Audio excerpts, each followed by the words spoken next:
Nama saya Mas Ezi, kelas Hikmul Nafis, absen 9. Idul Adha mengenjang peristiwa perintah Allah kepada Nabi Ibrahim untuk menyembelih anaknya, Nabi Ismail. Nabi Ibrahim berkata, "Hei anakku, bahwasanya diperintahkan Allah untuk menyembelih kamu." Nabi Ismail berkata, "Lakukanlah ayah."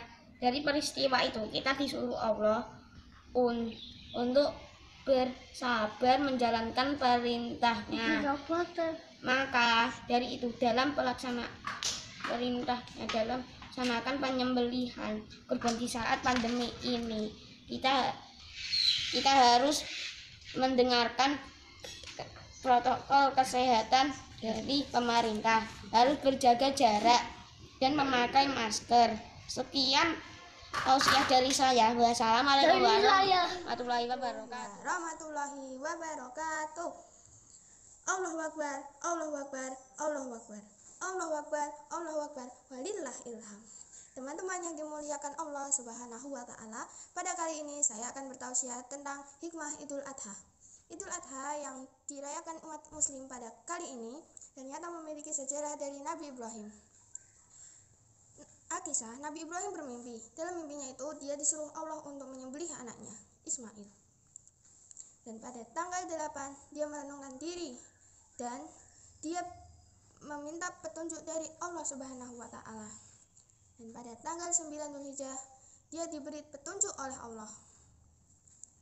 Akhirnya pada tanggal 10 Dzulhijjah Nabi Ibrahim menyembelih anaknya, dan sebelum dia menyembelih anaknya, datanglah malaikat Jibril yang membawa domba, dan Ismail pun diganti oleh domba.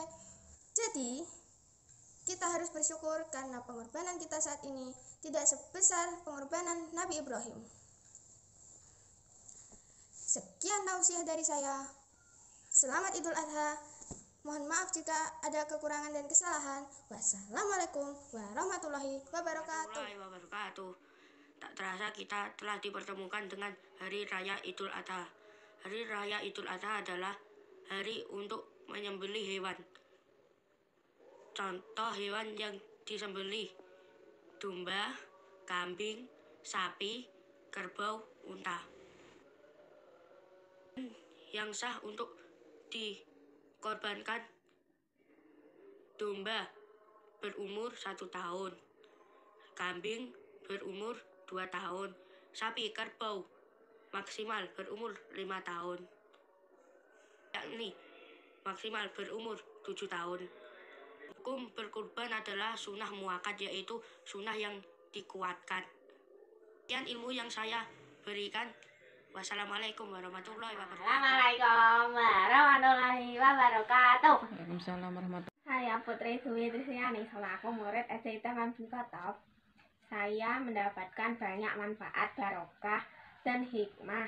Alhamdulillah, sebentar lagi kita akan kedatangan tamu besar, yaitu Hari Raya Idul Adha, yang Nabi Muhammad Shallallahu Alaihi Wasallam menuntun dan memberi contoh kepada kita, dan memerintahkan kepada kita untuk berkurban bagi yang mampu. Maka dari itu, mari kita belanjakan zakat kita dan harta kita. Mari kita belanjakan uang kita di jalan Allah dengan berkurban.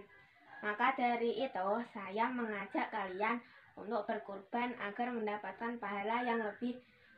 Amin ya rabbal alamin. Manfaat berkurban adalah mendekatkan diri pada Allah. 2. Sebagai ungkapan syukur. 3. Mensucikan diri dan harta benda. 4. Penebus dosa. 5. Memberdayakan usaha ternak lokal. Dan ada banyak lagi manfaat berkurban. Berikut adalah fakta berkurban. Helai rambut hewan berkurban menandakan kebaikan. 2. Sate menjadi pengolahan daging kurban yang paling banyak diminati banyak orang. 3. Melatih untuk berbagi. 4. Daging kurban lebih baik dikonsumsi, tidak lebih dari 3 hari. Berikut adalah dalil kurban dalam hadis.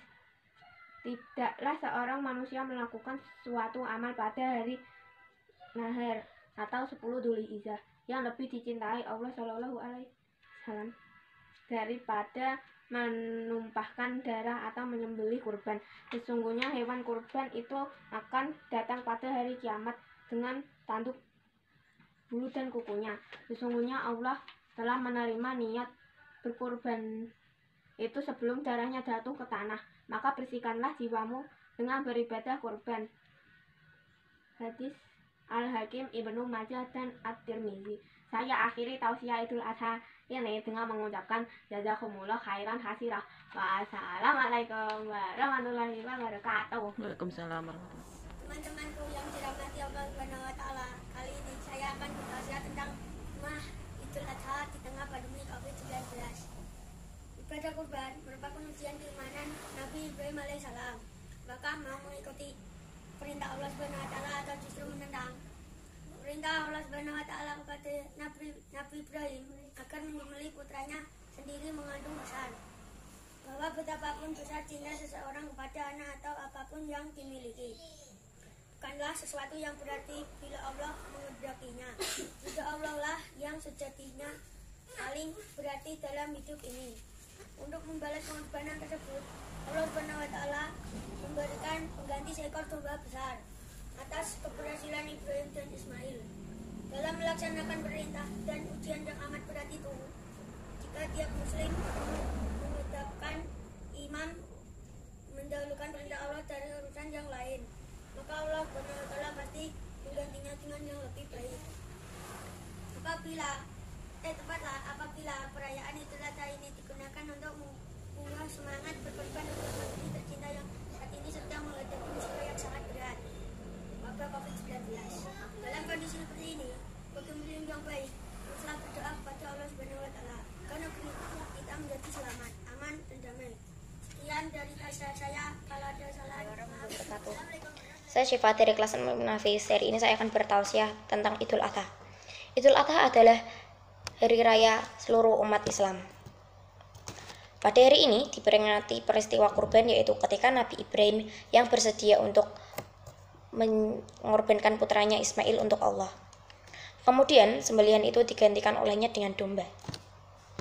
Adha jatuh pada tanggal 10 bulan Zulhijjah, persis 70 hari setelah perayaan Idul Fitri.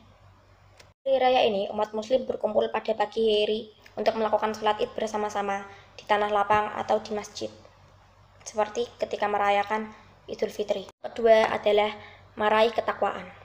Melakukan kurban merupakan salah satu cara kita sebagai umat Islam dalam mendekatkan diri kepada Allah. Yang terakhir adalah sebagai bentuk ketaatan. Berkurban sebagai tanda keislaman dan bentuk ketaatan kita terhadap Allah Subhanahu wa taala.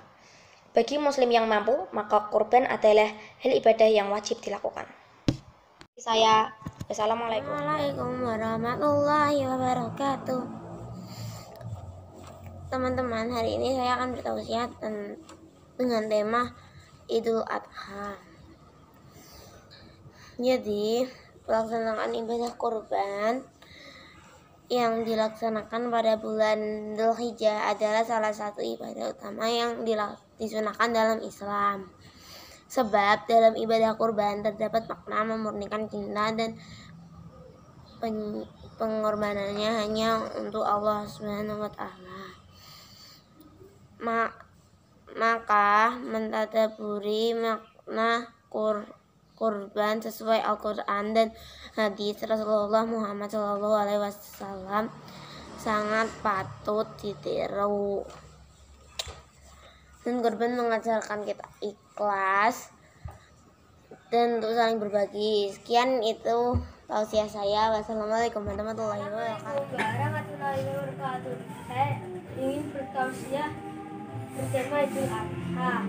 Hewan-hewan yang diperbolehkan di Idul Adha. Sapi betina tidak boleh disembelih, dan sapi jantan boleh, dan kambing itu berusia 1 tahun ke atas, dan unta yang beratnya 2 ton ke atas, dan kerbau yang berumurnya 4 tahun ke atas. Wassalamualaikum warahmatullahi wabarakatuh. Segala puji bagi Allah Tuhan semesta alam yang maha pengasih lagi maha penyayang. Salam kita hatikan oleh junjungan kita Nabi Muhammad Sallallahu Alaihi Wasallam. saya akan berfoto tentang kurban. Kurban adalah penyembelihan hewan ternak seperti sapi, unta, kerbau, kambing, dan lain-lain. Hukum kurban dijelaskan pada surah Al-Kautsar ayat 1-3 yang berbunyi, "A'tayna kal kautsar, fasalli li rabbika wanhar, inna syani'aka huwal abtar." Artinya, sungguh kami telah memberimu banyak kenikmatan ya Muhammad. Maka kerjakanlah sholat dan berkurbanlah demi kecintaanmu terhadap Allah. Sesungguhnya orang-orang yang membencimu merupakan orang-orang yang putus dari hikmat Allah. Sekian kutub dari saya. Wassalamualaikum warahmatullahi wabarakatuh.